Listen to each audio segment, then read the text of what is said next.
Olá pessoal, tudo bom? Meu nome é Vitor e bem-vindo ao Cheiro HQ. Eu queria primeiro agradecer ao feedback que vocês têm mandado. Queria agradecer também a atenção que vocês têm dado aos vídeos e eu queria agradecer muito também pela paciência. Por quê? Porque esse canal não tem um planejamento de vídeos muito concreto, não temos regularidade, mas tentamos fazer um conteúdo que, pelo menos pra gente, é divertido. Então, se você está nos assistindo, então, por algum motivo você veio até aqui, por algum motivo você está aderindo a esse projeto, então, muito obrigado, do fundo do nosso coração. Eu achei que seria bom fazer uma introdução, porque talvez tenha gente que esteja aqui como o primeiro vídeo ou como o segundo. O Cheiro de HQ é um projeto meu e do meu irmão, que a gente está fazendo resenhas de quadrinhos que a gente leu, que a gente tem na coleção e queria falar mais sobre, e também sobre provavelmente algumas coisas que estão saindo ou acontecendo na Gibisfera, como por exemplo teve o vídeo sobre o Eisner, teve o vídeo sobre minha ida para Con, e sinceramente estou precisando fazer só um vídeo para falar do Ewing como força autoral, mas enfim.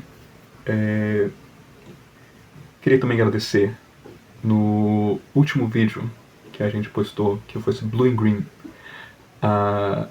De alguma forma, a editora Cass Comics conseguiu achar esse vídeo em meio a todo o algoritmo, todo o YouTube. Colocou algumas palavras muito gentis nos comentários e também compartilhou no Instagram. Então, se você está vindo de lá, muito obrigado mesmo pela atenção. Muito obrigado pela atenciosidade de ter recortado o conteúdo para disponibilizar para as pessoas e assim, muito obrigado mesmo.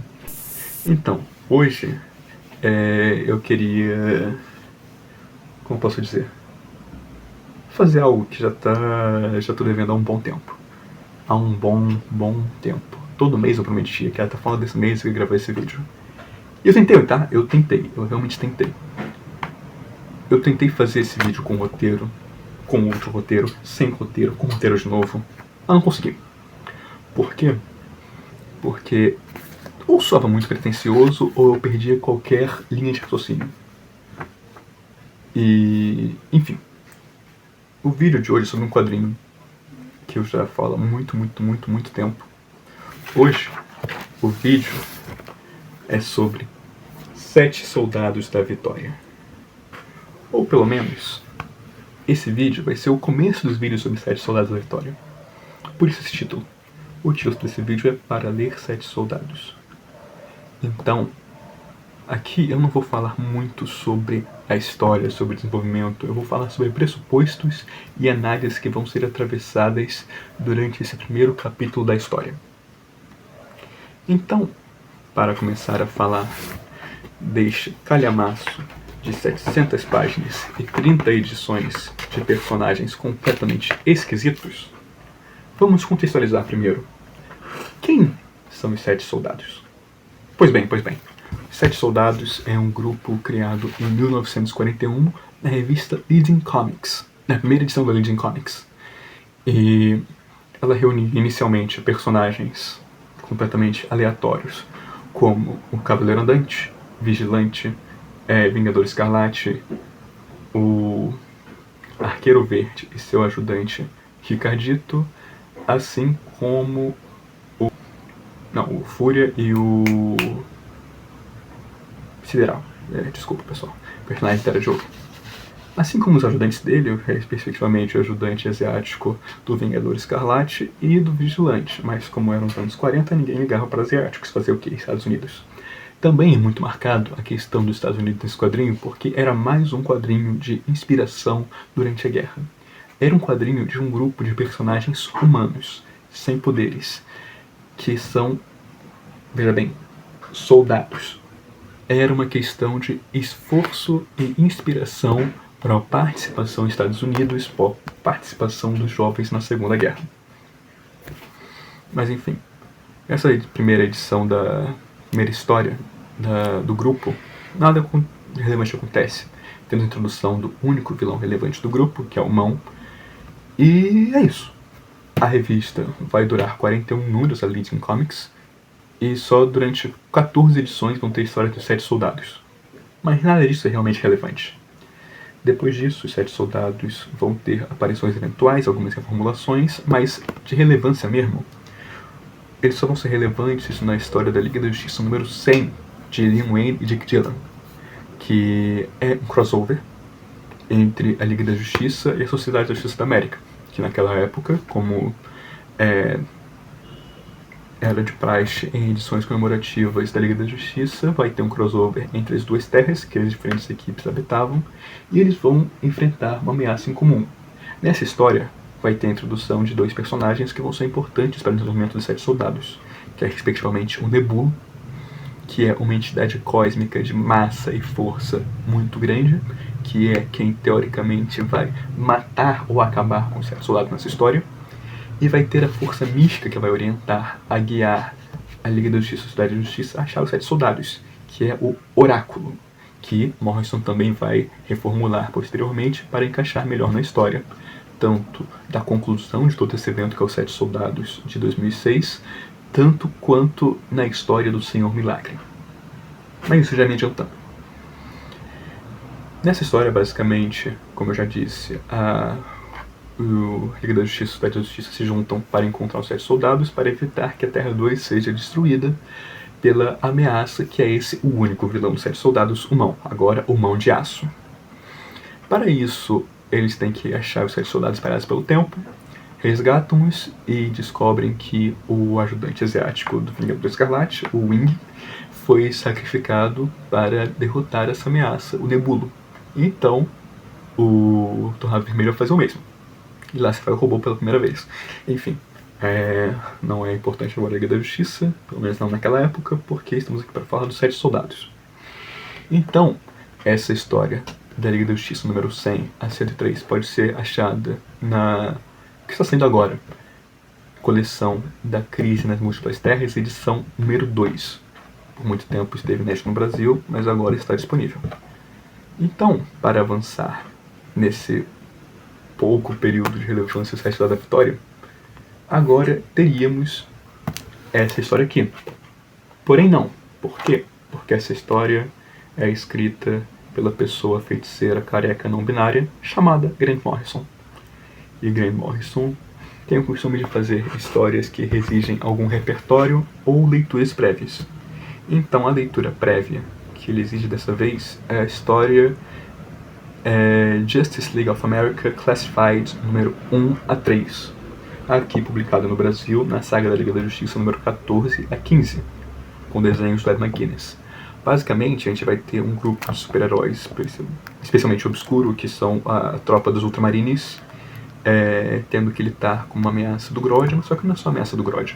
O Grodd tem a ajuda de alguma criatura extratemporal e um exército de pequenas fadas montadas em insetos que controlam as pessoas. Essa criatura extratemporal, vamos descobrir que se chama Nebulo, ou seja, uma evolução do Nebulo. E ele vem do futuro distante, do fim dos tempos, trazendo esse exército de insetos, chamado os Shida, essas fadas canibalizadoras de cultura, para acabar com o Set e trazer o fim do nosso período atual da espécie humana. Enfim, nisso, esse grupo de Ultramarines acaba sucumbindo, tem que chamar o Batman, porque o Batman resolve tudo, e o Batman reúne a Liga da Justiça, que estava não preso, mas estava numa missão num universo compacto chamado Kekil, irônico, mas que também é um conceito das histórias do Morrison na Liga da Justiça. Não, eu não li a Liga da Justiça de Morrison, mas continuando. Eles vão se confrontar com Nebulo, que diz que está lá para enfrentar os 7. Nesse momento a Liga da Justiça é composta por 7 membros, então ele acha que é aquilo. Eles acabam derrotando a ameaça. O Nebulo fala: vocês não me derrotaram, eu vou voltar futuramente com uma morte não vista, vocês não podem evitar a chegada dela. Então os Ultramarines descobrem que o Kikyo, que é um universo infante, ele é na verdade um estado larval. do Nebulo, que vai se tornar o Nebuló, que é essa ameaça. Então, eles vão, no presente, tentar subjugar a maldade crescente nesse universo infante, para que, no fim dos tempos, ele não se torne essa ameaça que vai voltar para o passado. E é isso. É uma história extremamente jogada se você não for atrás dos 7 soldados. Mas então eu falei tanto e vamos para essa história aqui, essa história em si. Aqui eu falei uma line-up dos 7 soldados, né? Que é Vingador Escarlate, Vigilante, Cavaleiro Andante, Arqueiro Vermelho, ou Ricardito e Arqueiro Verde, Sideral, Fúria. Então, isso aqui não tem nada um deles. Todos eles vão ser minimamente relevantes para o contexto geral dessa história, mas eles não são 7 soldados. Aqui, essa história é basicamente Morrison brincando com um bando de personagens e contextos que a DC tinha espalhado e não estava ligando a mínima. Então aqui ele vai pegar alguns personagens de histórias ou da Era de Ouro, ou da Era de Prata, ou própria Era de Bronze, e dar novos contextos, dar novos microcosmos para que, caso assim seja essa editora, eles possam seguir em uma nova e ambiciosa direção por muitos números. Spoiler, só um deles consegue. Mas então, primeiramente, a primeira história aqui apresentada é de um novo Cavaleiro Andante, e essa será uma história que eu quero aprofundar depois num vídeo próprio. Em seguida, temos o Guardião, que é um personagem da Era de Ouro criado por Jack Kirby. Temos também a Zatanna, que é uma personagem que na época não era tão afamada, ela era basicamente um personagem que aparecia em algumas histórias da Liga da Justiça. Temos também o Senhor Milagre, personagem de Kirby. Temos a Projétil, que é a formulação do Homem e Mulher Bala da Era de Ouro. Temos o Frankenstein, de revistas como Creature Commandos e Histórias de Terror. E temos, finalmente, Clarion, o Menino Bruxo, mais uma criação de Kirby. Eles vão ser os 7 soldados desse presente. Mas personagens tão diferentes, com propostas tão variadas, como é que eles se conectam? Tá aí a mágica. Eles quase não se conectam. Por quê? Porque além de um exercício de reformulação, é um exercício de aonde eu consigo levar um grupo sem que eles sejam um grupo. Então, são personagens que não vão se encontrar até a morte da grande ameaça. Só quando a grande ameaça é morta que 2 personagens desses vão se encontrar. Então um grupo que é um grupo só em nome, é um grupo só em estar servindo ao mesmo propósito, sem que eles saibam, sem que a maior parte deles saibam, alguns sabem. Então vão ser histórias de características e ideias muito diferentes. O Cavaleiro Andante vai ter um realocamento de aventuras arturianas nos tempos modernos. A Zatanna é uma história sobre a reflexão do aquele que mostramos em palco e sobre a magia e sobre metatextualidade. Clarion é uma história de não sei, Pocahontas, de descobrir uma nova sociedade. O Guardião é uma história sobre a inversão do papel do jornalismo e do policial, a espetacularização da violência. O Frankenstein, tiro, porrada e bomba. Senhor Milagre, eu não entendi ainda. E a Projétil é uma grande crítica ao consumo de quadrinhos e ao fã de quadrinhos. E, de novo, como isso tudo se conecta? Tudo se conecta através dessa grande ameaça que são as fadas canibalizadoras de cultura, os Shidas.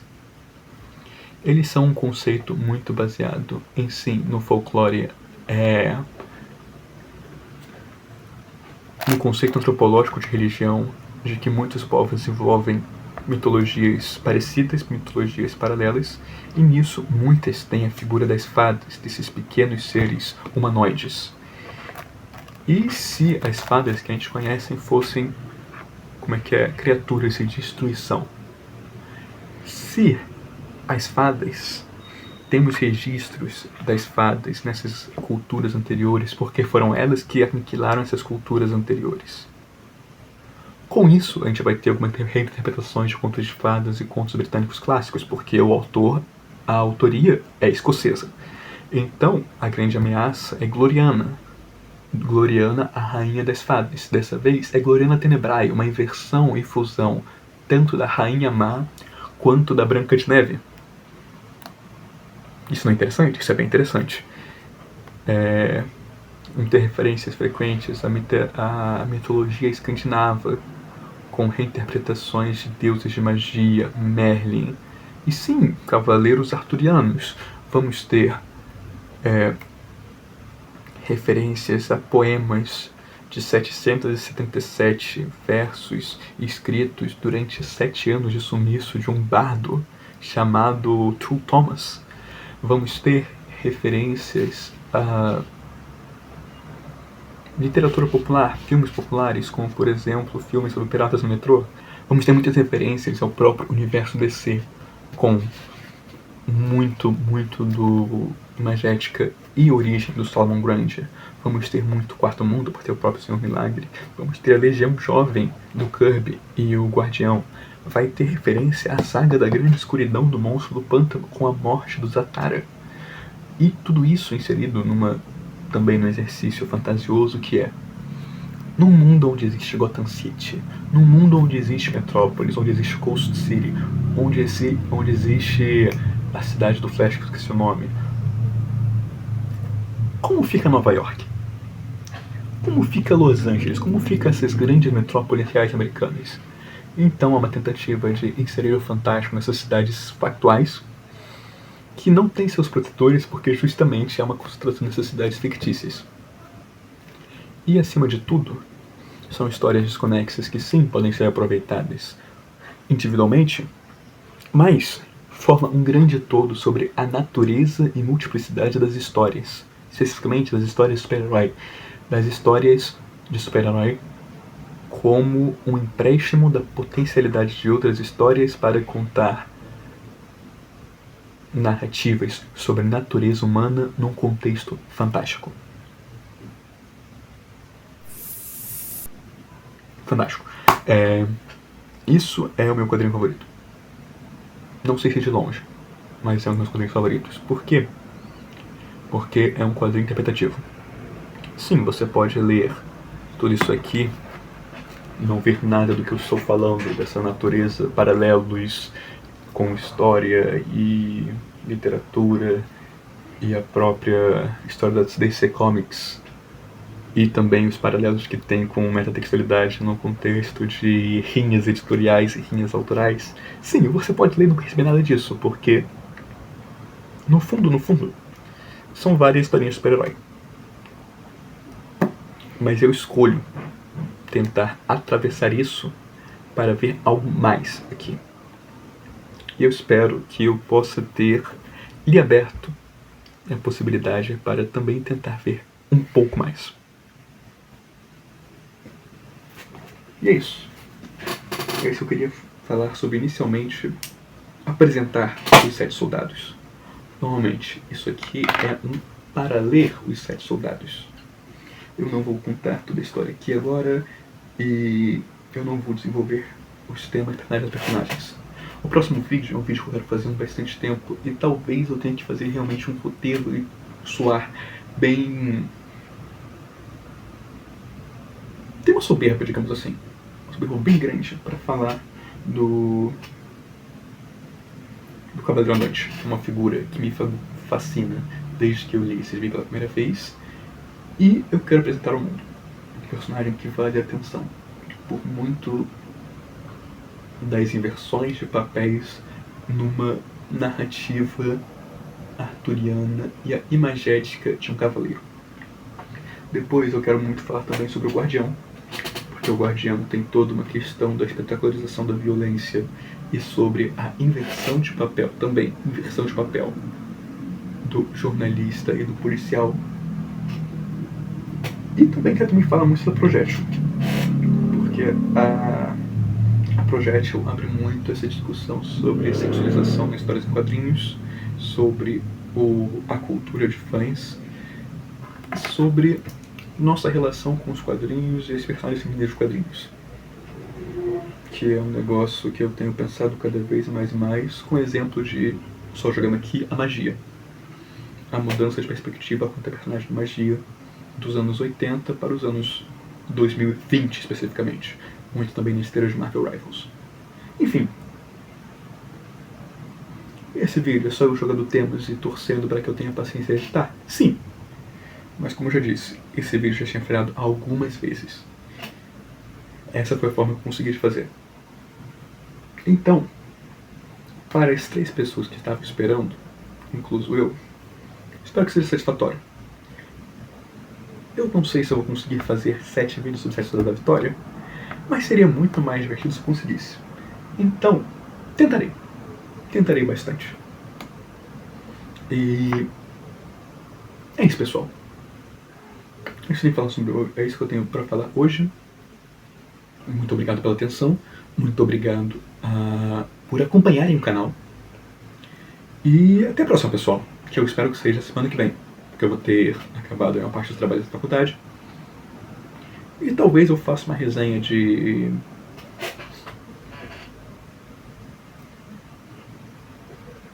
não sei, a gente vai ver. Tchau, tchau, pessoal.